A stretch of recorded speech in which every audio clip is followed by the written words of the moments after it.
میں آگے بیان کرتا ہوں زلزلہ کیوں آتا ہے. زلزلہ ارتھ کوئک آتا ہے ہر جگہ ایک ہی دفعہ میں آ جاتا نہیں, کسی حصے میں آتا ہے کسی حصے میں نہیں آتا.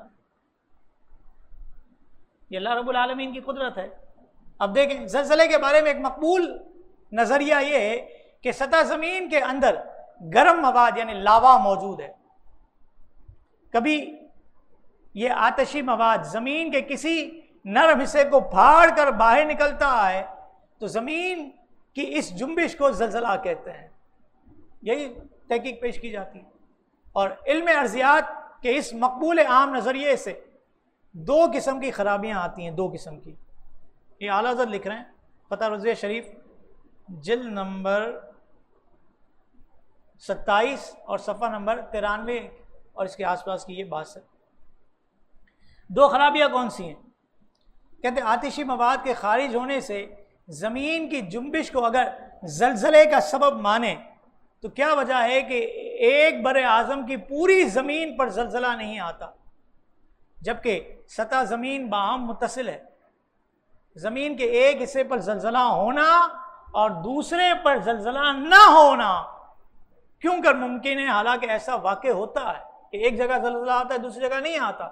تو اگر یہی فنومنا مان لیا جائے جو سائنس نے پہلے پیش کیا ہمیں کہ آتشی مواد ہے اور زمین پھٹتی ہے وہاں سے اور زلزلہ آتا ہے تو زمین پھٹتی ہے تو تباہی ہو جانی چاہیے تھی. کہتے ہیں دوسری خرابی کیا ہے, زمین کی جنبش اگر از خود ہو یعنی خود ہی زمین ہلنے لگے تو یہ تو الحاد ہے, دہریت ہے, اور اس سے دہریت کا دروازہ کھلے گا. زلزلہ اگرچہ کتنا ہی شدید ہو خالق ارض و سما کی طرف توجہ اور میلان نہیں ہوتا. زلزلے کے مقبول عام نظریہ میں یہ عظیم نقصان ہے. یہ اعلیٰ حضرت علیہ الرحمٰن نے فتح رضویہ شریف جلد نمبر 12 میں تحقیق پیش کی.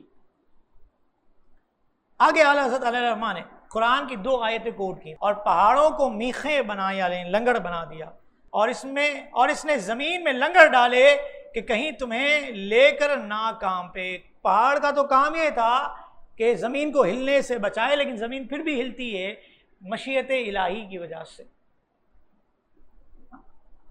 اور اس کی وجہ بیان کی حالت نے. اللہ تعالیٰ نے تمام زمین پر محیط یعنی گھیرے ہوئے ایک پہاڑ پیدا کیا ہے, اس کو کہتے ہیں کوہکاف. بچپن سے سنتے تھے نا کوہکاف کی پڑیاں آئیں گی, یہ ہوگا وہ ہوگا, یہ کوہکاف یہ ہے جو اعلیٰ حضرت علیہ الرحمٰن نے بیان کیا. فرمایا کوہکاف ایک پہاڑ ہے جو پوری روئے زمین پر محیط ہے. کوئی جگہ ایسی نہیں جہاں اس کے ریشے زمین میں پھیلے ہوئے نہ ہو. جس طرح درخت کے ریشے ہوتے ہیں, شاخیں ہوتی ہیں, جڑیں ہوتی ہیں اور زمین کے بہت بڑے حصے کو گھیرے ہوئے ہوتی ہیں. جتنا بڑا درخت ہوتا ہے اس کے اندر اس کی شاخیں زمین میں پھیلی ہوئی ہوتی ہیں. فرمایا کہ پوری روئے زمین میں پھیلی ہوئی ہیں. جس طرح پیڑ کی جڑیں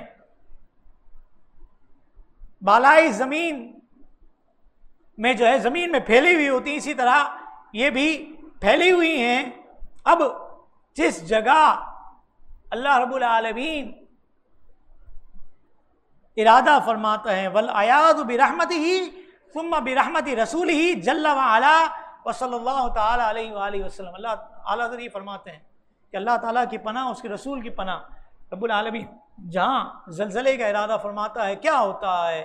فرمایا قاف کو حکم دیتا ہے, وہ اپنے وہاں کے ریشے کو جنبش دیتا ہے, صرف وہیں زلزلہ آتا. پھر جس قدر حکم ہوتا ہے اسی قدر زلزلہ آتا ہے. ہلکا حکم ہوتا ہے, ہلکا جو ہے جھٹکا آتا ہے. درمیانہ طور پر حکم ہوتا ہے, درمیانہ زلزلہ آتا ہے. اور کہیں کہیں ایسا ہوتا ہے کہ پوری کی پوری عمارتیں زمین دوز ہو جاتی ہیں. فرمایا وہاں پر بھاری زلزلے آتے ہیں. یہ رب العالمین کی طرف سے حکم کی وجہ سے ہوتا ہے, اور اس کا اصل سبب بھی اعلیٰ حضرت علیہ الرحمٰن نے لکھا ہے. فرمایا کہ اس کا اصل سبب لوگوں کے گناہ ہیں, لوگوں کے گناہ ہیں, اور ان گناہوں کی شامت کی وجہ سے یہ زلزلہ آتا ہے. مزید اسلامک اور معلوماتی ویڈیوز دیکھنے کے لیے لائک، شیئر اینڈ سبسکرائب کے بٹن کو پریس کرنا ہرگز نہ بھولیں.